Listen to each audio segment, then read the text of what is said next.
La ligamentoplastie du genou ou du croisé antérieur est une chirurgie qui consiste à remplacer le ligament croisé qui se serait rompu lors d'un accident sportif par une greffe que l'on aura prélevée directement sur le genou du patient.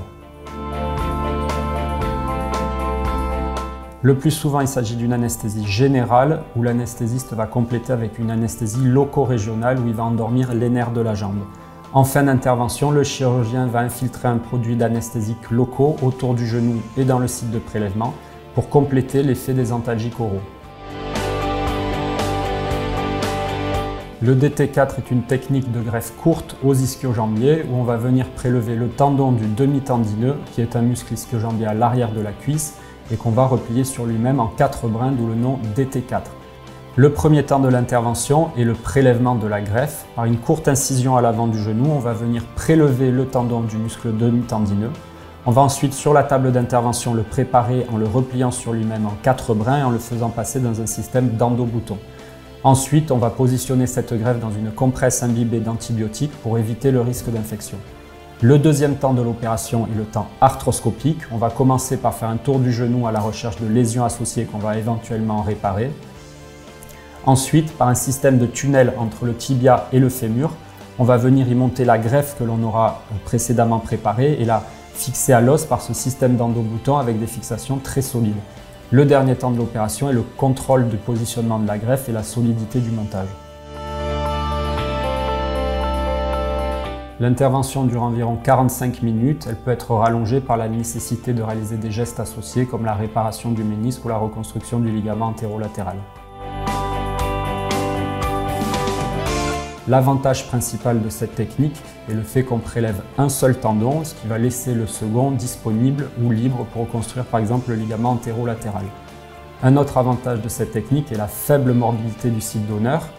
Ce tendon prélevé a un potentiel de régénération et surtout on ne touche pas à l'appareil extenseur, ni au quadriceps, ni au tendon rotulien. Et ça va faciliter la rééducation en post-opératoire. Un dernier avantage, c'est ses qualités mécaniques. Cette greffe a montré en termes de résistance des qualités supérieures ou équivalentes à celles des autres greffes.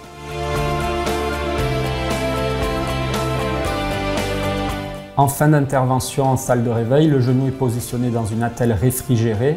Le but est de diminuer l'hématome post-opératoire et d'éviter les douleurs. Ensuite, il va être transféré dans sa chambre dans le service d'ambulatoire. Dès qu'il sera suffisamment réveillé, il pourra se lever et commencer à faire quelques pas autour du lit. Il repartira le soir même chez lui à son domicile en marchant avec l'aide de béquilles. Dès le lendemain de l'opération, il est recontacté pour s'assurer que tout aille bien et pour lui redonner les consignes post-opératoires. L'ensemble du protocole de rééducation dure entre 9 mois et 1 an. C'est très long, mais c'est primordial pour assurer la qualité du résultat. Une bonne intervention s'accompagne d'une bonne rééducation. Dès les premiers jours post-opératoires, le patient va débuter la rééducation avec son kinésithérapeute. L'objectif, lorsqu'on le reverra à 1 mois, sera qu'il ait une extension complète et un genou sec sans hématome post-opératoire. Il commencera la remusculation. Il pourra reprendre le vélo d'appartement très rapidement. La course à pied sera reprise aux alentours du 3e mois. Pour la reprise des sports à risque, elle se fait en général autour du 9e mois en fonction du résultat des tests fonctionnels comme par exemple les tests isocinétiques. Le patient pourra reprendre la conduite automobile autour de la 3e semaine. Pour ce qui est de la reprise des activités professionnelles, les métiers de bureau pourront être repris au bout d'1 mois, 1 mois et demi. Pour les métiers physiques, en général, ils sont repris au bout du 3e mois.